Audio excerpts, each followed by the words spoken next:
Oui, on pourrait en effet observer des pannes de courant national pendant plusieurs jours. Les chaînes en effet d'approvisionnement, les réseaux électriques israéliens pourraient aussi être perturbés. C'est ce qu'a déclaré le contrôleur du réseau électrique hier, Yoram Laredo. Il a tenu une conférence d'urgence organisée par l'association des industriels. Tout cela, évidemment, en cas de guerre au Hezbollah. Alors, pour comprendre, il y a une comparaison qui a été faite justement lors de cette conférence avec la guerre actuelle avec le Hamas, cette guerre qui n'a causé aucune menace significative au bon fonctionnement de l'économie israélienne, mais en cas de guerre au Hezbollah, eh bien là, le scénario ne sera pas le même.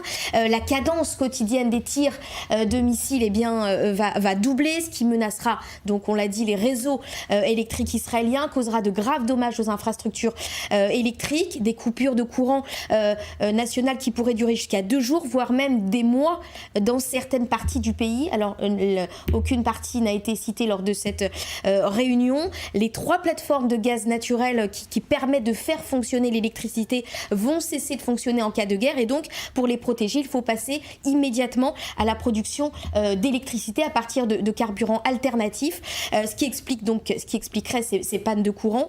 Il faut savoir que près de 180 millions de shekels ont été investis justement pour réduire des dégâts causés en cas d'attaque sur les centrales électriques du pays.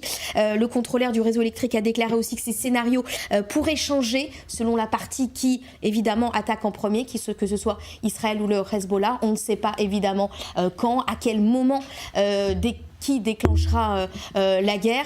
Quoi qu'il en soit, le chef de l'autorité nationale de gestion des urgences appelle les industriels israéliens à se préparer à une escalade à venir, à augmenter aussi leur stock de matières premières nécessaires évidemment au fonctionnement de l'économie.